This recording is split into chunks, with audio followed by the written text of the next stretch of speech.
Forgotten Army, Sharvari was not even a concept. Yeah, I'm very grateful, that so much is happening in this year. Oh, क्या बात है?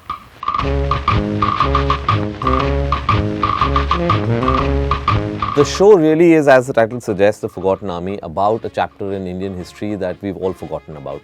It's the story of the Azad Hind Fauj that was formed in 1942 in Singapore and went into battle for India's independence on the Battle of Imphal, Kohima. They marched from Singapore to Burma.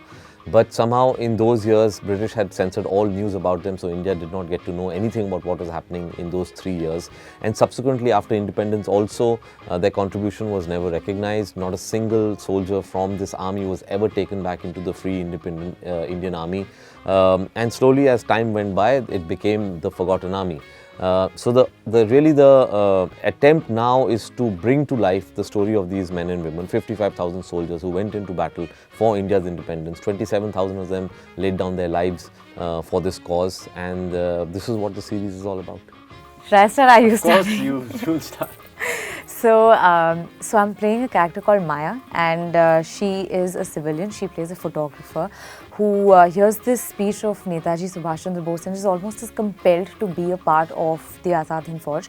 And she represents this side of Azad Hind Fauj which had the Rani of Jhansi regiment, which was the first and the last female combat regiment who went on the battlefields and fought alongside men, and trained alongside men. So that's this journey that you'll see of Maya, and for the rest you'll have to see the show. Oh, क्या बात है? Well, I play the character of Lieutenant Surinder Sodhi, who is a soldier in the British Indian Army and fighting in the World War II, and then he becomes a captain in the Indian National Army after his unit is captured by the Japanese in the War of Singapore. And they're presented by two choices: either be put in a prison camp or become part of the Indian National Army, Azad Hind Fauj, and fight for your motherland.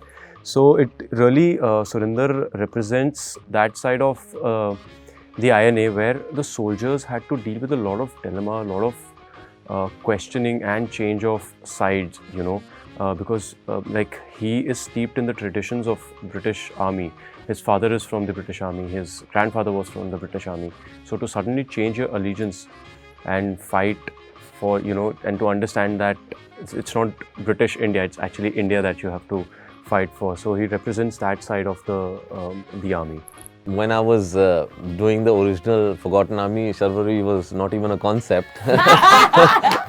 But when we finally got down to casting it, I had an image in my mind because I'd lived with Maya and Sodhi for so long.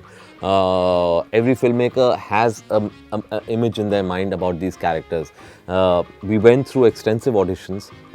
There were hundreds of people who auditioned for this role because it's a beautiful role, and we shortlisted down to about probably 10 probables. Then further, we started meeting the cast, and Sunny and Sharvari were my obvious choice because I think just that picture that I had in my mind, they fit into that mold.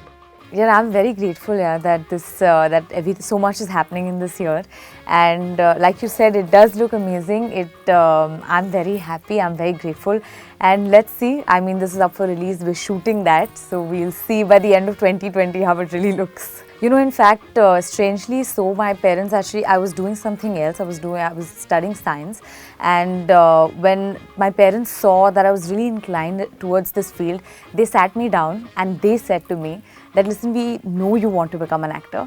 And I said, yeah, I do. And they said, then please drop science because you're never going to be able to keep your foot on two stones and make it happen, My dad said, leave science, complete your education, do arts, do things that's going to help you, and then just like go for auditions every day and learn acting, go do acting classes, don't do all of these things.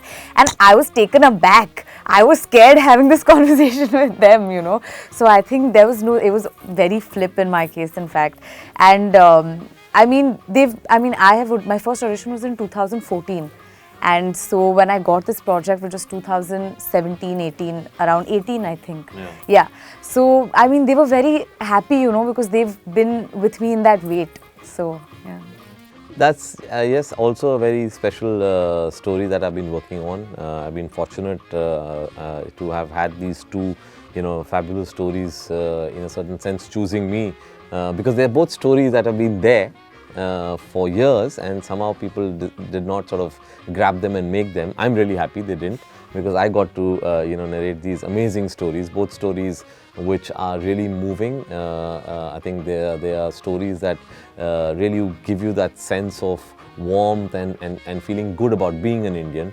And I'm looking forward after Forgotten Army to finish everything with 83 and bring it out in April.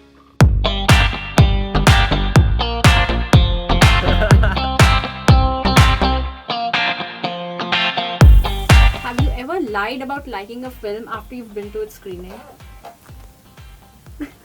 Okay. Have you ever stolen toiletries from a hotel room?